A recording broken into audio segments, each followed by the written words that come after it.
Gen Z के विरोध प्रदर्शन से एक और देश की सरकार गिर गई है। हालांकि अभी आधिकारिक इस्तीफा नहीं आया है, लेकिन देश के राष्ट्रपति ने देश छोड़ दिया है। यह हुआ है अफ्रीका के देश मेडागास्कर में।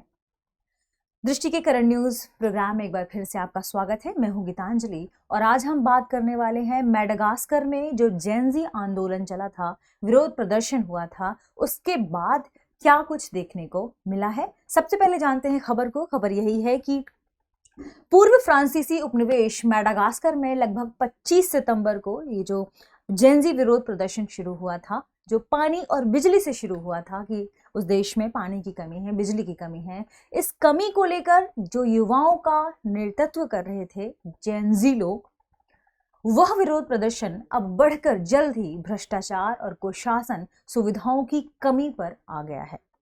और इसके बाद जब बहुत अधिक विरोध प्रदर्शन बढ़ गया तो देश के राष्ट्रपति एंड्री राजोएलिना ने देश को छोड़ दिया है। इसके बाद यह खबर काफी सुर्खियों में बन गई है, क्योंकि राष्ट्रपति ने कहा कि उन्हें जान का खतरा है, यानी जान की रक्षा के लिए उन्होंने सुरक्षित स्थान को अपनाने की बात कही और कहा कि अब वो देश से बाहर हैं। और उस देश का राष्ट्रपति यदि देश छोड़कर चला जाए तो अपने आप में उस देश में क्या स्थिति होगी, इसे समझते हैं।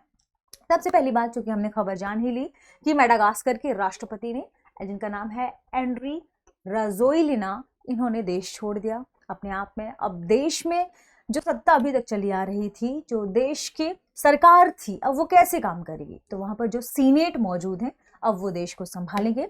हालांकि इनको अगर हम बात करें राष्ट्रपति एंड्री राजोएलिना की, तो उन्हें कैपसेट का समर्थन प्राप्त था।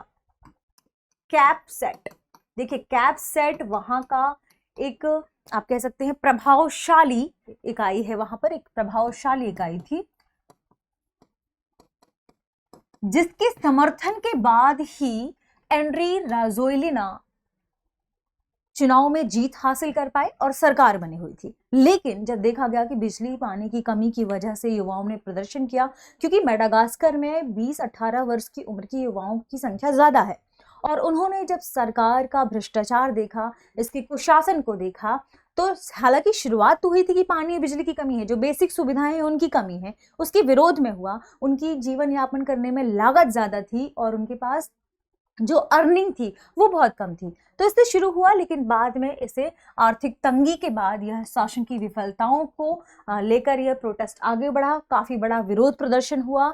और स्वयं कैपसेट जो सरकार के समर्थन में थी, ये बाद में जेनजी के समर्थन में आ गई, क्योंकि जब जेनजी पर गोलीबारी शुरू करने की बात कही गई तो कैपसेट ने कहा कि अब हम जो हमारा जेनजी है, युवा वर्ग है, उसके साथ होंगे, हम उन पर गोलीबारी नहीं करेंगे।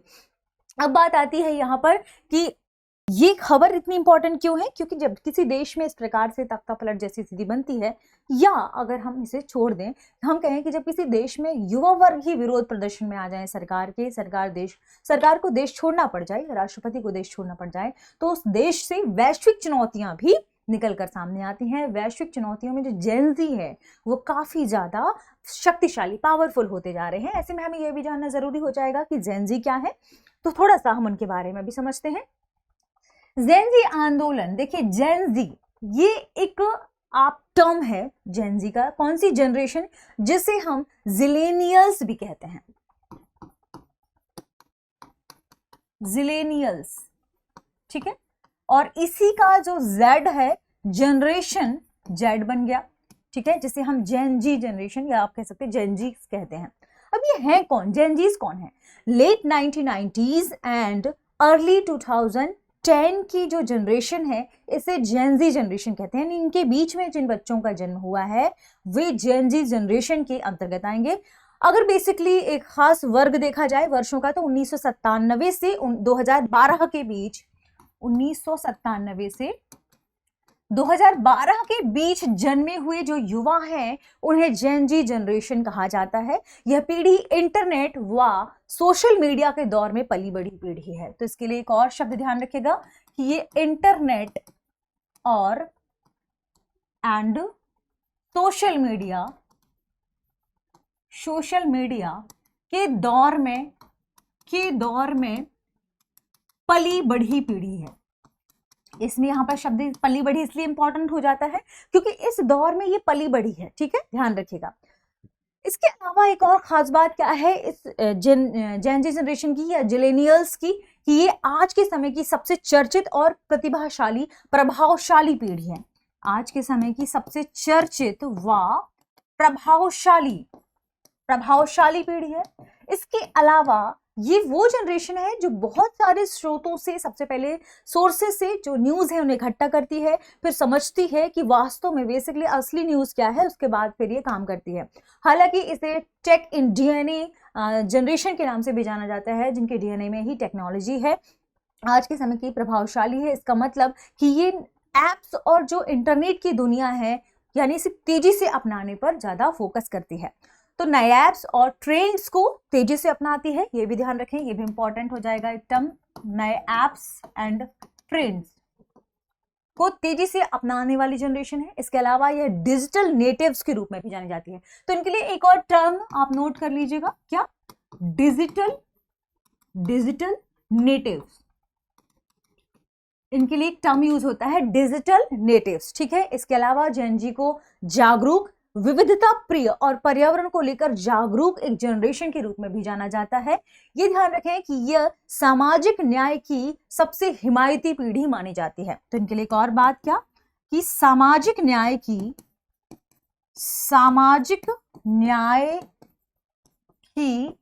हिमायती पीढ़ी, सामाजिक न्याय की हिमायती पीढ़ी, पर्यावरण न्याय की हिमायती पीढ़ी, पर्यावरण के प्रति जागरूक पीढ़ी है। इसके अलावा एक और खास बात इसके बारे में ध्यान रखिएगा कि लिंग, यौन अभिव्यक्ति व जो नस्ल से संबंधित भेदभाव है इनसे परे हैं। यानी ये लिंग, यौन अभिव्यक्ति, नस्ल और व्यक्तिगत शैली के रूप में जो इनकी चीजें हैं उनके लिए ओपन है। इस जनरेशन को कहा जाता है जेन जी जनरेशन। इसके बाद की जो जनरेशन है उसे अल्फा जनरेशन कहा जाता है, और अल्फा जनरेशन को आईपैड जनरेशन भी कहा जाता है, क्योंकि ये जो technology, mobile, social media, AI, इसके दौर में ही जन्मी पीढ़ी है। ये तो इस दौर में पली बढ़ी पीढ़ी है, लेकिन जो अल्फा जनरेशन है ये इसके दौर में जन्मी पीढ़ी है। ये एआई, सोशल मीडिया, इन चीजों में ज्यादा इन्फ्लुएंस्ड है। हालांकि इनकी कुछ चुनौतियां भी हैं कि मानसिक अशांति, मानसिक चिंताएं वाली जो चीजें हैं, जो पर्यावरण वाली चिंताएं हैं, इनके समय ज़्यादा जागरूक हो रही हैं, माफ़ कीजिएगा, ज़्यादा उभर कर सामने आ रही हैं। इसके अलावा पर्यावरण चिंता के अलावा जो जलवायु संकट है ये भी इनके सामने बड़े प्रचुरता में देखने को मिल रहे हैं। हालांकि ये पहले संकट कम थे और इनकी जो जनरेशन है इसमें ये सारे संकट ज़्यादा देखने को मिल रहे हैं। एक और बात ध्यान रखिएगा कि ये हाइपर कॉग्निटिव है। हाइपर कॉग्निटिव का मतलब है कि बहुत सारे सोर्सेज से पहले देखती है न्यूज़ को, फिर कौन सी न्यूज़ ज़्यादा सटीक और सही है फिर उस हिसाब से आगे बढ़ती है। जेन जी जनरेशन को जानने के बाद हम बात करते हैं हमारी ही इस टॉपिक के बारे में कि मेडागास्कर कहाँ पर है, क्योंकि मेडागास्कर इंपॉर्टेंट है, इसकी लोकेशन इंपॉर्टेंट है। तो देखिए, भारत, माफ कीजिएगा, जो वर्ल्ड का मैप है उसमें ये अफ्रीका है, और अफ्रीका के ही ये वाले हिस्से में आप देखिए कौन सा हिस्सा है, दक्षिण पूर्वी हिस्सा। अफ्रीका के दक्षिण पूर्वी हिस्से में इंडियन ओशन पर स्थित है मेडागास्कर, जो एक द्वीपीय देश है। क्योंकि ये द्वीप के रूप में है इसलिए क्या कहेंगे, यह एक द्वीपीय देश है। हालांकि इसमें बहुत सारे द्वीप, या आप कह सकते हैं कई द्वीपों का ये समूह है, कई द्वीपों का समूह है, और ऐसा माना जाता है कि पूरी दुनिया में ये 4th नंबर का सबसे बड़ा द्वीप है। हालांकि आप इसकी लोकेशन और इसका आकार से ही समझ पाएंगे कि बात सही है कि ये पूरी दुनिया में 4th नंबर का बड़ा द्वीप माना जाता है, जो कहाँ पर स्थित है, इंडियन ओशन में स्थित है, अफ्रीका के दक्षिण पूर्वी हिस्से में स्थित है। मेडागास्कर इंपॉर्टेंट है। मेडागास्कर के बारे में एक और बात, पहले ये फ्रांसीसी उपनिवेश था, 1960 में ये स्वतंत्र राज्य के रूप में काम करने लगा। हालांकि 58 में ये प्रक्रिया शुरू हो गई थी, लेकिन पूर्ण रूप से स्वतंत्र 1960 में माना जाता है, ठीक है। 58 में प्रोसेस शुरू हुई थी, तो ये भी आपको नेग्लेक्ट नहीं करना है। मेडागास्कर, चूंकि हमने देख लिया हिंद महासागर, अफ्रीका के दक्षिण पूर्वी हिस्से में दुनिया का 4था सबसे बड़ा द्वीप, ये ध्यान रखें। अब इसकी जलवायु इंपॉर्टेंट हो जाती है। तो जो इसका तट वाला हिस्सा है, इस तट वाले हिस्से पे इसकी जलवायु है उष्णकटिबंधीय,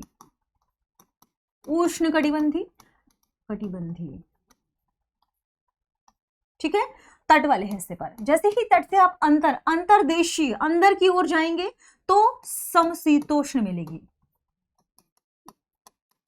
जैसे ही आप अंतरदेशीय यानी अंदर की ओर जाएंगे मेडागास्कर के, तो क्या मिलेगी, समशीतोष्ण। जैसे ही आप दक्षिण वाले हिस्से पर आएंगे तो आपको जो यहाँ पर मिलेगा क्या कह सकते हैं, जलवायु शुष्क मिलेगी।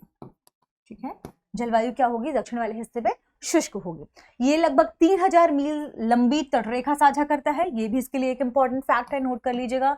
लगभग 3000 लंबी मील तटरेखा, 3000 मील तटरेखा, इतनी लंबी इसकी तटरेखा है। यहाँ प्रवाल भित्तियां हैं, विभिन्न प्रकार की जैव विविधता पाई जाती है और इसके साथ साथ मैंग्रोव वन भी पाए जाते हैं। तो सबसे पहली बात, बहुत बड़ी प्रवाल भित्ति यहाँ पर है, ठीक है, जो अपने आप में जलवायु के लिहाज से इंपॉर्टेंट है। दूसरा, मैंग्रोव वन भी इंपॉर्टेंट है, मैंग्रोव वन भी इंपॉर्टेंट है। ठीक है, सबसे बड़ी प्रवाल भित्ति कहाँ है, ये आपको कमेंट सेक्शन में बताना है। आगे बढ़ते हैं इसी सेक्शन की अगली खबर में कि प्रदर्शन का कारण क्या है।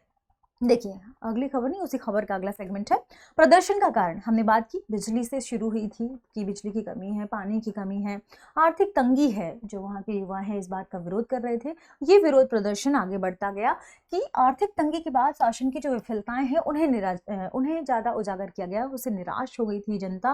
उन्होंने कहा कि शासन का भ्रष्टाचार, कुशासन और सुविधाओं की कमी की वजह से देश में लगातार संकट देखने को मिल रहा है। तो इसके विरोध में ये शुरू हुआ था, प्रदर्शन का कारण यही था। उनमें जो स्थिर वेतन था, उनकी जो बढ़ती जीवन यापन लागत थी, इसकी वजह से वो सब परेशान हो गए थे। बाद में फिर प्रोटेस्ट आगे बढ़ा, विरोध प्रदर्शन के रूप में आया। जो सरकार के समर्थन में थे वे भी उनके युवाओं के समर्थन में चले गए। सरकार जो राष्ट्रपति हैं, खासतौर पर उन्हें देश छोड़ना पड़ा। ये बात है कि आधिकारिक तौर पर उन्हें इस्तीफा नहीं दिया है, लेकिन आने वाले समय में ये संकट हो सकता है कि आगे बढ़ जाए। लेकिन दुनिया भर के नेता लगातार नजर बनाए हुए हैं, जो अंतर्राष्ट्रीय संगठन है वो भी नजर बनाए हुए हैं कि किसी भी तरह देश में बुरी हालत नहीं होने देना है, इसे ठीक तरीके से आगे प्रोसेस करना है, जो भी इसमें समस्याएं हैं उनका समाधान करना है और आने वाले समय में देश में अच्छी हालत लेकर आना है। अभी चूंकि वहाँ की जो सीनेट है वही सरकार चला रहे हैं, तो वो इस ओर आगे काम करने की दिशा में है। प्रश्न है, 2025 के मेडागास्कर विरोधों जेनजी प्रोटेस्ट का वैश्विक प्रचलित पैटर्न से संबंध किस सामाजिक राजनीतिक प्रवृत्ति से जोड़ा जा सकता है। ऑप्शन ए है राजनीतिक समानता और सामाजिक न्याय की मांग, ऑप्शन बी है नीतिगत निरंतरता और शासन स्थिरता, ऑप्शन सी है पारंपरिक पार्टी आधारित राजनीति की मजबूती और ऑप्शन डी है कमजोर देने वाले लोकतांत्रिक राजनीति। देखिए, आपको इसका सही जवाब कमेंट सेक्शन में बताना है, साथ में यह भी बताना है जो हमने बीच में प्रश्न पूछा था मेडागास्कर को लेकर, मैंग्रोव वनों को लेकर। इसके बाद जो भी अगली करंट न्यूज होगी इसमें मिलते हैं। शुक्रिया। अब एग्जाम की तैयारी को और बेहतर करने के लिए हमारे चैनल को लाइक, शेयर और सब्सक्राइब करना ना भूलें।